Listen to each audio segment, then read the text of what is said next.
On est aujourd'hui le lundi 4 Av et on est le 16 juillet. Le cours sera aujourd'hui pour la guérison totale et définitive d'Avraham ben Sultana, celle de Yaakov Israël ben Chana, ainsi que celle de Nechama bat Aïcha, et ainsi que pour l'élévation de l'âme de Perla bat Somika. En tous les cas, on va continuer notre cours commencé hier, et on ne va pas faire de résumé. On rentre directement dans le vif du sujet, et le cours qui a été fait hier n'est monté sur le site que ce matin, donc bien évidemment, à part ceux qui l'ont écouté en live, la presque quasi-totalité des élèves ne l'ont pas encore écouté, donc vous pourrez l'écouter à partir d'aujourd'hui, et le cours d'aujourd'hui, vous l'écouterez demain, et ainsi de suite. Quoi qu'il en soit, on reprend donc avec l'explication profonde de Tisha B'Av, et on avait fait remarquer hier que Tisha B'Av avait pour valeur numérique 14. Et d'après les secrets de la Torah, le chiffre 14 nous renvoie au Shema Israël. Hier, on a expliqué que le chiffre 14 nous renvoyait à David, valeur numérique 14, et donc David fait allusion au Mashiach, c'était tout le cours d'hier. Aujourd'hui, on va voir un aspect nouveau, très mystérieux, que l'on va expliquer au fur et à mesure. Pourquoi je dis que le chiffre 14 nous ramène au Shema Israël, la prière ou la prise de conscience qui est, d'une certaine manière, l'essence de l'âme juive? Qu'est-ce que l'on dit dans le Shema Israël? Écoute Israël, Hachem est notre Dieu, Hachem est un. Maintenant, dans cette phrase-là, à 3 reprises apparaît le nom de Dieu.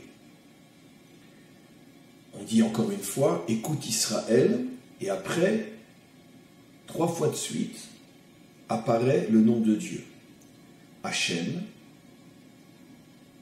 Elokeinu, Hachem.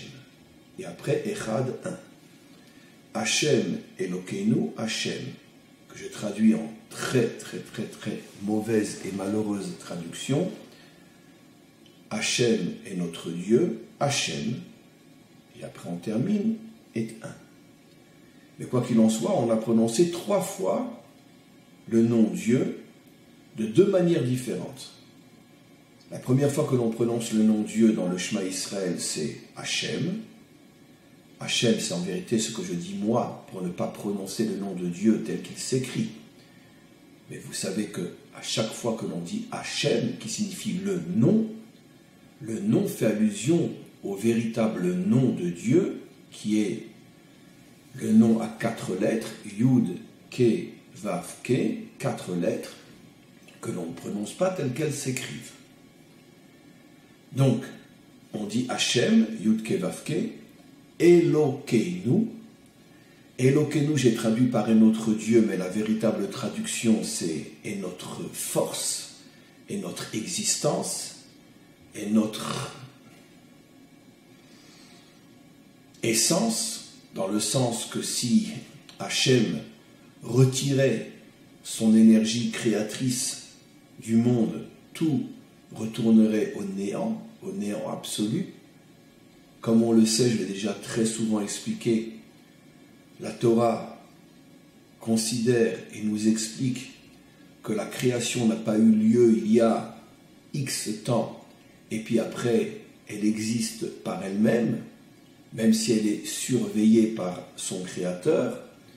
On pourrait donner l'exemple d'un enfant qui est mis au monde par ses parents, qui continue à être surveillé, qui continue à être éduqué, qui continue à être aidé par ses parents, mais d'un autre côté, à partir du moment où il est né, il a sa propre indépendance.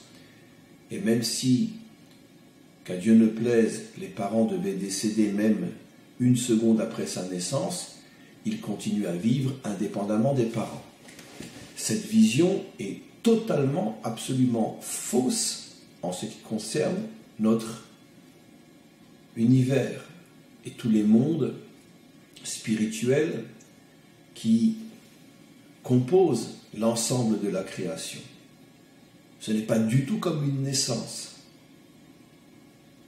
Parce que la Torah nous explique, nos maîtres nous expliquent qu'à chaque milliardième de fraction d'ombre de seconde, la création se renouvelle en permanence, l'existence est constamment renouvelée, en ce sens que si un milliardième d'ombre de fraction de seconde, le maître du monde retirait son énergie, tout disparaîtrait, comme si rien n'avait jamais existé. Ce qui veut dire que la création est permanente. On l'a déjà expliqué, mais c'est toujours très important de le réentendre et surtout de le recomprendre. Donc, Elokeinu signifie bien sûr fait allusion à Dieu, mais ce n'est pas la véritable traduction comme je l'explique depuis des années. Elokeinu, c'est l'énergie qui me permet d'exister. Cette énergie est une énergie divine, bien évidemment. Elokeinu est la conjugaison du nom Elohim, le premier nom qui apparaît dans la création du monde, Bereshit bara Elohim. Pourquoi il n'est pas dit Bereshit bara Hashem? Pourquoi ce n'est pas le nom Yud Ke Vav Ke qui est utilisé, mais le nom Elohim? Parce que le nom Elohim fait allusion à l'énergie divine qui émane d'Hachem, qui émane du nom à 4 lettres, et c'est cette énergie créatrice qui permet au monde d'exister. C'est-à-dire que Havaïe, celui qu'on appelle Hachem, dégage une énergie qui se renouvelle en permanence, éternellement, et le renouvellement de cette énergie qui s'appelle Elohim permet l'existence. Cette énergie, nous l'appelons Eloheinu. Elohim, c'est l'énergie divine. Eloheinu, c'est notre énergie divine. Parce que le peuple juif est le seul peuple sur terre qui comprend et enseigne la création de cette manière-là. C'est-à-dire que la création ne s'est jamais terminée, elle est en permanence renouvelée. Et c'est pour ça que nous appelons cette énergie Eloheinu notre, puisque nous sommes le seul peuple à comprendre la création de cette manière-là. Et si d'autres le comprennent de cette manière-là, c'est forcément qu'ils l'ont appris chez nous. Et après qu'ils se sont appropriés ce savoir, peu importe, c'est ce qui se passe depuis des millénaires, où tout ce que le peuple juif apporte, on le lui prend, et après on prétend que ça n'a jamais été à lui. Mais peu importe, ce n'est pas le sujet. Donc, je reviens sur le chemin Israël, Hachem, Eloheinu, et après on dit une nouvelle fois Hachem. Pour terminer, Echad, il est un. Mais quoi qu'il en soit, on voit donc dans ce verset, auquel rares sont qui y prêtent attention, il faut pour ça étudier le Zohar et les secrets de la Torah pour comprendre ce que je vais expliquer aujourd'hui, qui n'est bien sûr, excusez-moi d'avoir besoin de le répéter, qui n'est même pas l'ombre de l'ombre de l'ombre de l'ombre de l'ombre du commencement avant le commencement, qui est encore avant le commencement, qui est encore toujours avant le commencement du rien du tout. Je n'ai rien dit, je ne vais rien expliquer, et croyez-moi que c'est sincère, mais vraiment sincère, quand je dis que tout ce que je vais dire, je n'ai rien dit, tellement l'immensité de ce secret est infinie, mais peu importe, on va faire semblant de dire quelque chose. Et donc je reviens à ce que j'explique. Le nom divin est répété 3 fois, mais de 2 manières différentes. Hachem, Elokeinu, Hachem. Les maîtres des secrets comptent le nombre de lettres qu'il y a dans ces 3 noms. Enfin, c'est les noms qui se répètent, surtout le premier qui se répète 2 fois, au début et à la fin, et au milieu, Elokeinu. Comptez le nombre de lettres, vous trouverez 14. Exactement la valeur numérique de Tisha B'Av, le 9e jour du mois de Av. Quel est le rapport? Alors évidemment, si vous n'avez pas de clé, quel est le rapport? Si vous avez la clé, waouh! D'ailleurs, en se reconnectant au cours d'hier, s'il y a 14 lettres, donc apparaît le chiffre 14 dans les 3 noms divins du Shema Israël, par rapport au cours d'hier, ça nous ramène à David, ça nous ramène au Mashiach, ce qui veut dire que ces 14 lettres des 3 noms divins dans le Shema Israël font donc allusion à la lumière de la délivrance finale. Et forcément c'est lié à Tisha B'Av, puisque j'ai expliqué hier que Tisha B'Av est le jour où se dévoile dans le monde la lumière de la délivrance. C'est ce que disent nos maîtres, le Mashiach est né à Tisha B'Av. C'est tout le cours d'hier qu'il faut absolument écouter. Donc 14 lettres en 3 noms. Vous remarquerez qu'il y a un équilibre dans l'énoncé de ces 3 noms, Hachem au début, Hachem à la fin, Elokeinu au milieu. 14 lettres. Donc 14 lettres ici, 14 lettres à Tisha B'Av, nos maîtres nous expliquent, la lumière cachée bien évidemment, qui se dévoile à Tisha B'Av, et la lumière qui est dévoilée dans le secret du Shema Israël, Hachem Elokeinu, Hachem Echad, écoute Israël, Hachem est ton Dieu, Hachem est un. Vous comprenez pourquoi, quand je dis avec mon humour à 2 sous qu'il faut vraiment faire un effort énorme pour être triste à Tisha B'Av, vous comprenez à quoi je fais allusion. Parce que quand arrive le jour de Tisha B'Av, se dévoile une telle lumière dans le monde, et ceux qui ont un petit peu accès au secret de la Torah arrivent non seulement à le comprendre, mais aussi à le ressentir. Vous imaginez quel effort il faut faire pour faire semblant d'être triste à Tisha B'Av. Et donc, la lumière de ces 3 noms se dévoile à Tisha B'Av. Et cette lumière est la lumière de la délivrance. Je me répète, je vais doucement, c'est pas grave. 14, 14, 14, 14, c'est David, c'est Mashiach. D'ailleurs, 14 est aussi la valeur numérique du mot Yad, la main. Yad, en hébreu, la main, Yud Dalet, 14. Tiens. Et où parle-t-on de la main dans la Torah? Eh bien, au sujet de la délivrance. La sortie d'Égypte, le modèle fondamental de la délivrance. Je suis Hachem, ton Dieu, qui t'est sorti d'Égypte.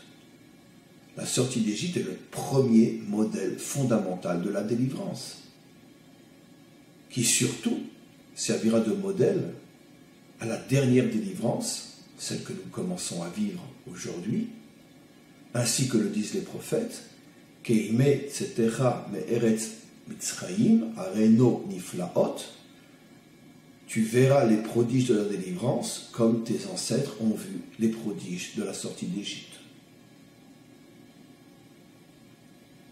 Et quelle est l'expression qui revient très souvent au sujet de la sortie d'Égypte? Que Dieu nous a fait sortir avec une main forte, Yad Chazaka, une main forte, Yad Rama, une main puissante. C'est 2 expressions qui sont utilisées dans la Torah au sujet de la sortie d'Égypte. Yad Chazaka, une main forte, Yad Rama, une main puissante. Yad, 14. Maintenant, vous avez le décryptage. C'est pas que Dieu a pris sa main pour nous sortir d'Égypte. Ça fait longtemps, depuis toujours, que les Juifs n'étudient pas la Torah de cette manière-là.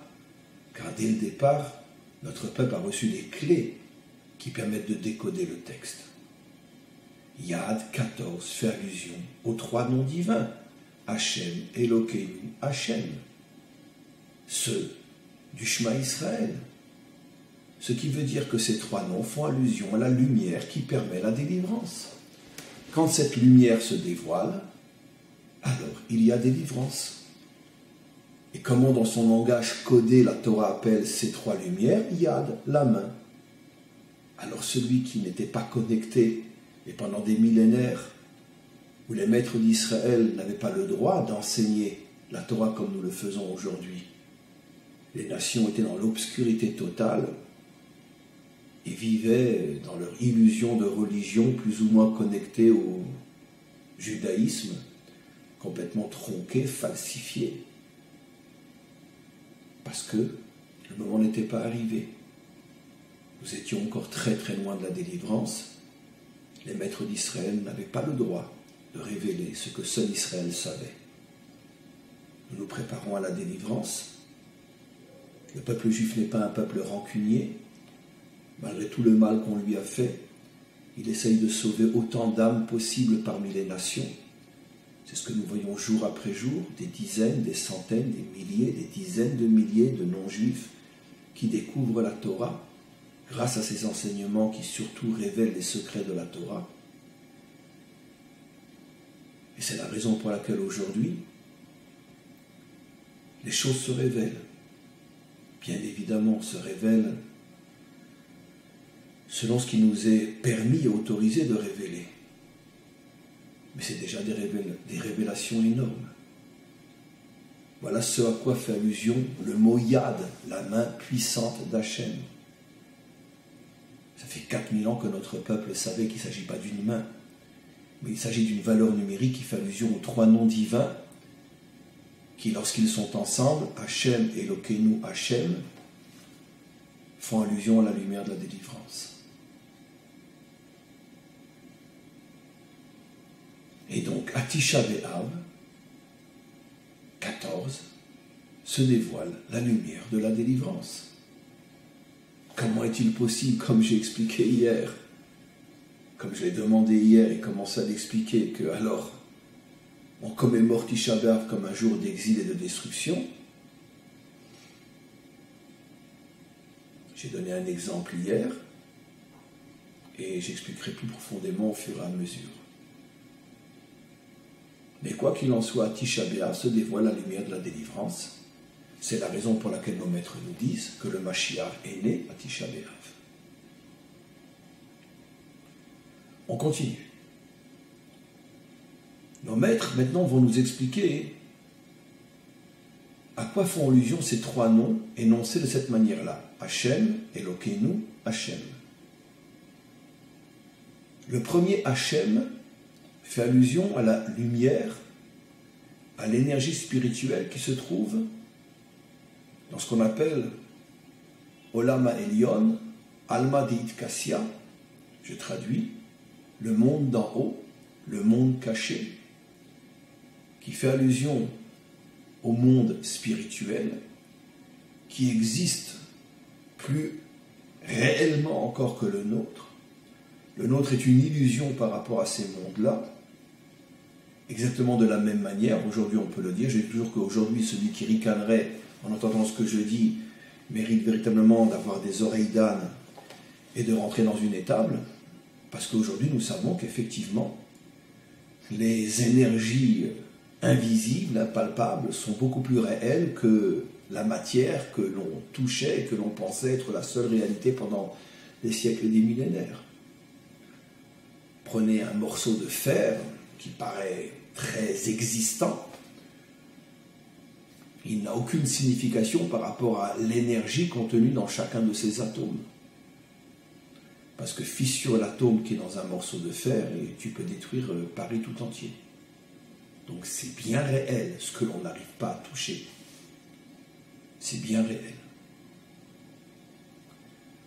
Et moins c'est touchable et ressenti, et plus c'est réel et extrêmement puissant. Donc, le premier nom divin fait allusion au monde non matériel, beaucoup plus réel et beaucoup plus puissant que le nôtre, que l'on appelle des mondes spirituels, parce que dans ces mondes-là, il n'y a pas de force négative, il n'y a pas de faute. Ce sont des mondes qui contiennent des énergies spirituelles divines et inimaginables. et qui, bien évidemment, ont pour fonction d'être la racine d'une autre. Racine cachée, bien évidemment, mais racine d'une autre. Ces mondes s'appellent Olamot Elyonim, les mondes d'en haut, Alma Deit Kassia, les mondes cachés, comme je viens de l'expliquer. Et quelle est la sphira, l'attribut divin qui essentiellement brille et fait briller ces mondes? Mon maître explique, c'est l'attribut de la Bina. La Bina, la 8e sphira du bas vers le haut, chiffre 8, qui, comme on le sait, fait toujours allusion à une dimension qui est complètement au-dessus de notre monde. Le chiffre qui correspond à notre monde est le chiffre 7. Tout a été créé en 7 jours, ce qui veut dire que le chiffre 7 fait allusion aux limites de notre monde. À partir du chiffre 8, on rentre dans une nouvelle dimension. C'est la raison pour laquelle le peuple juif se circoncis à l'âge de 8 jours, parce que le peuple juif est connecté à une énergie qui est complètement au-delà de ce monde. C'est la raison pour laquelle c'est le seul peuple qui traverse toute l'histoire, malgré le fait qu'il est le seul peuple que tout le monde veut exterminer. Il est indestructible parce que sa connexion est liée au chiffre 8. Aucune force limitée de ce monde ne peut détruire une énergie qui provient d'un autre monde. Et donc, la Bina, qui fait donc allusion à ces énergies qui sont complètement au-delà et au-dessus des normes, des limites de ce monde, c'est le premier nom divin. Dans la tradition thoraïque, il y a un personnage qui fait allusion à cette énergie, à cette sphira, c'est Léa. On va expliquer dans quelques instants.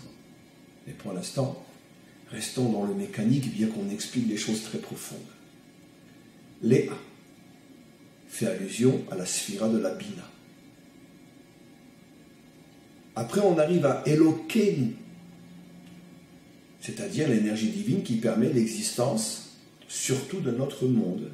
Pas seulement de notre monde, car les mondes spirituels, eux aussi, sont maintenus en vie grâce à cette énergie. Mais, dans notre réalité aussi, nous disons Elokeinu, nous les hommes, les créatures de cette dimension, celle du chiffre 7, nous disons Elokeinu, parce que les vies, il y a des vies bien évidemment dans les mondes spirituels, elles sont évidemment totalement conscientes de n'exister que grâce à cette énergie, puisque dans les mondes d'en haut, il n'y a pas d'obscurité, il n'y a pas de mauvais penchant, il n'y a pas de faute, donc il n'y a pas de possibilité de ne pas savoir et de ne pas voir. Dans notre monde, c'est bien sûr beaucoup plus compliqué.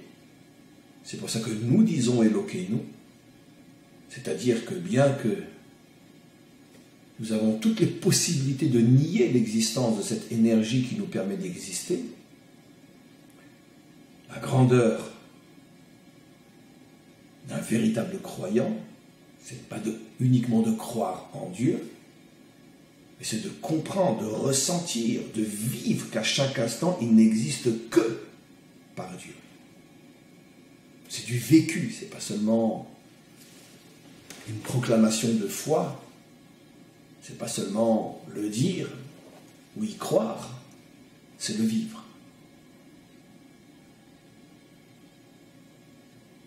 D'ailleurs, dans un autre domaine, à partir du moment où je vis ce que je sais, ça va automatiquement avoir un effet sur mon comportement, un effet salutaire qui va faire de moi un homme humble, un homme profondément bon, profondément sage, partir du moment où je sais qu'à chaque instant, je n'existe que parce que lui le veut, comment je peux me mettre en colère, comment je peux être jaloux, comment je peux vouloir me venger, comment je peux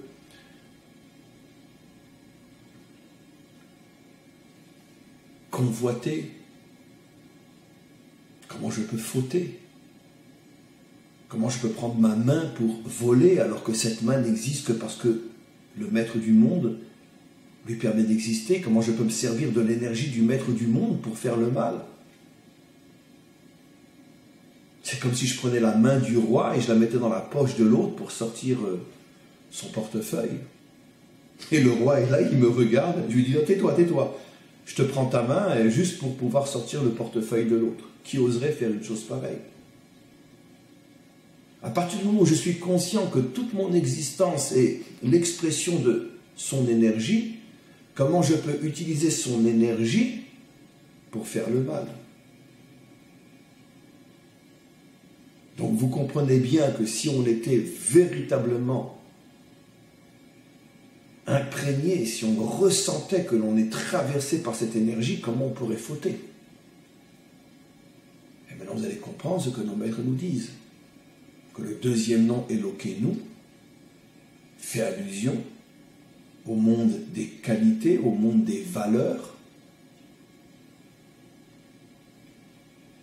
les fameuses qualités, les fameuses valeurs, les fameuses sphirotes, qui sont le chesed, incarné par Abraham, la gvura, incarnée par Yitzhak, la vérité, incarnée par Yaakov, Netzar, incarné par Moshe, Od, incarné par Aaron, Yesod, incarné par Yosef.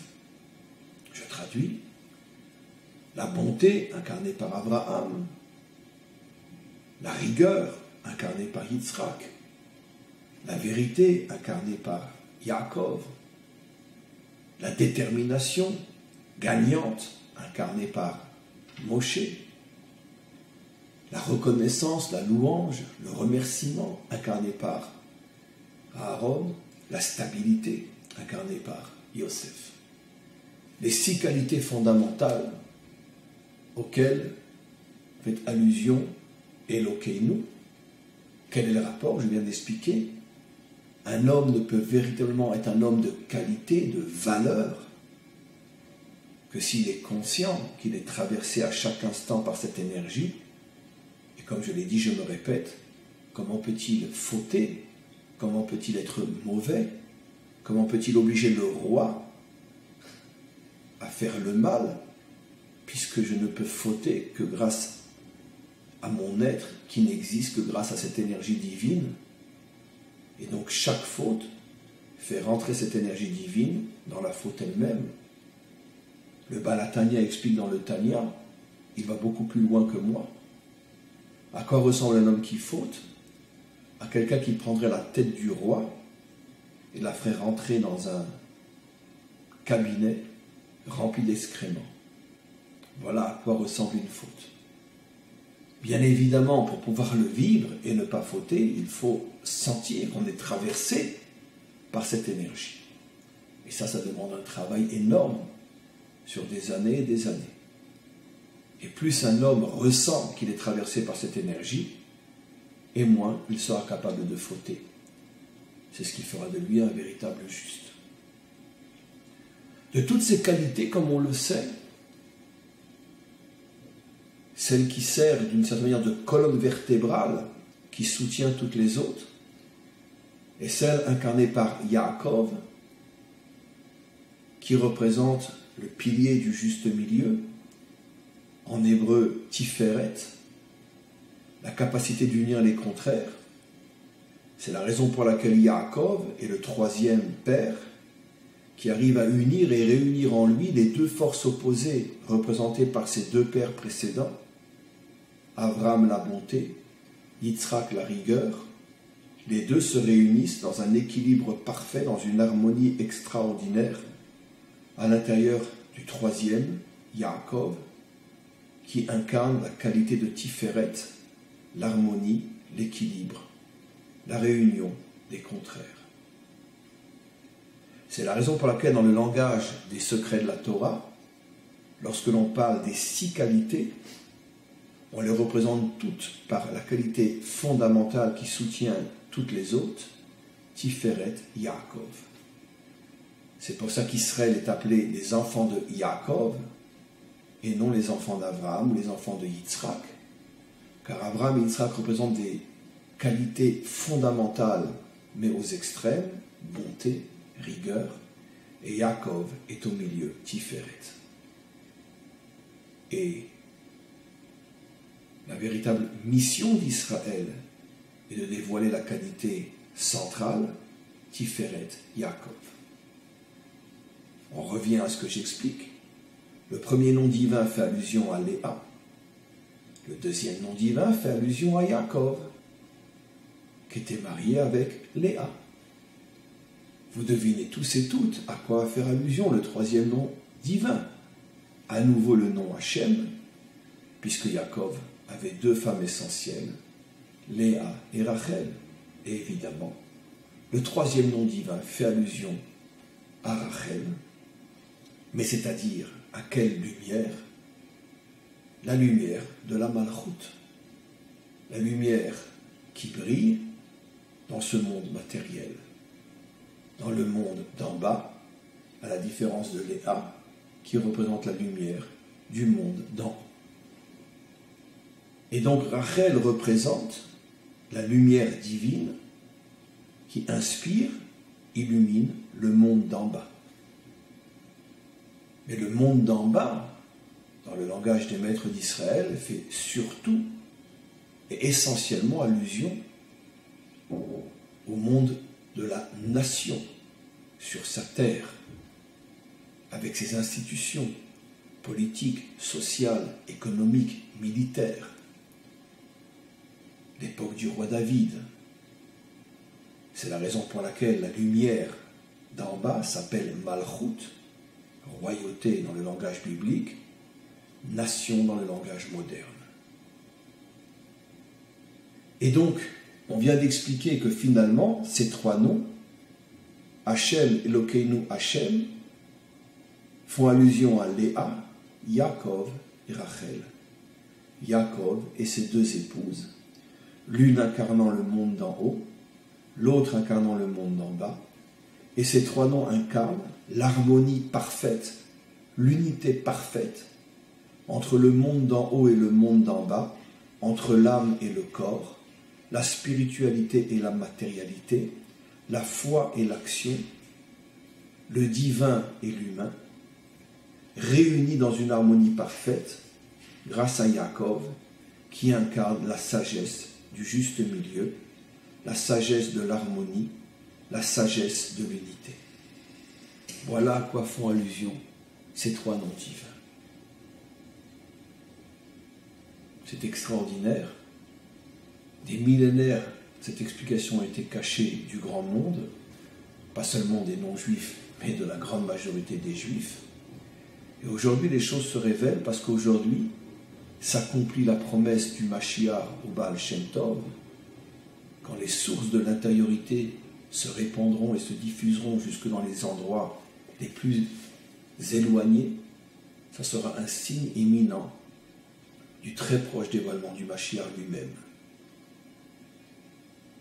Et donc, à Tisha B'Av, valeur numérique 14, se dévoile la lumière de ces 3 personnages, Léa, Yaakov et Rachel, et l'union de ces 3 personnages est la lumière de la délivrance, de toutes les délivrances, jusqu'à la délivrance finale, et c'est aussi et surtout la lumière du Mashiach.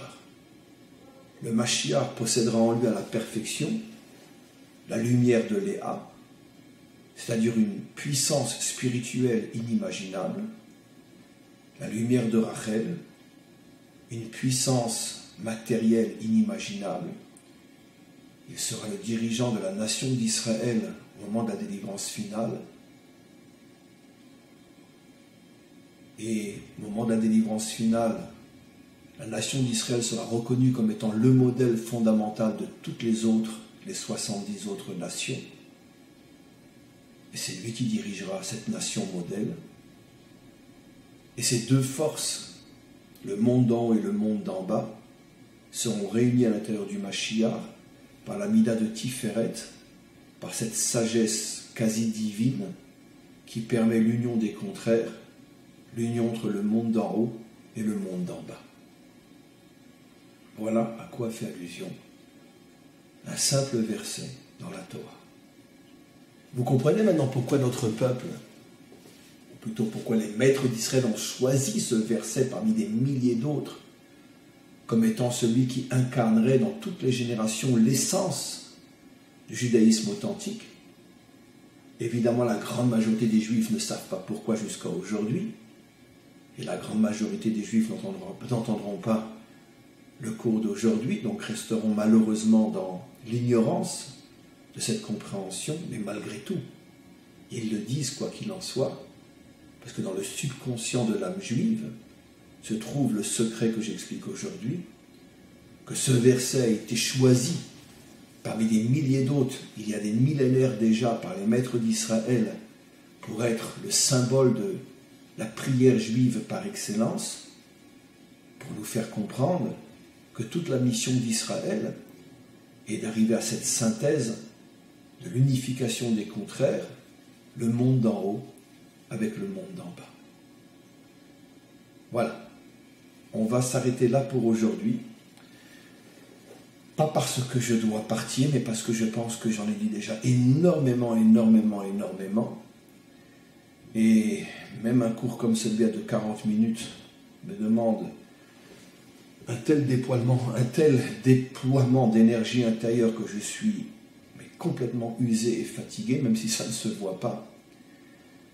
Et donc, je vous ai transmis en 40 minutes de quoi étudier pendant des années, pour ceux qui veulent vraiment revenir sur ce cours.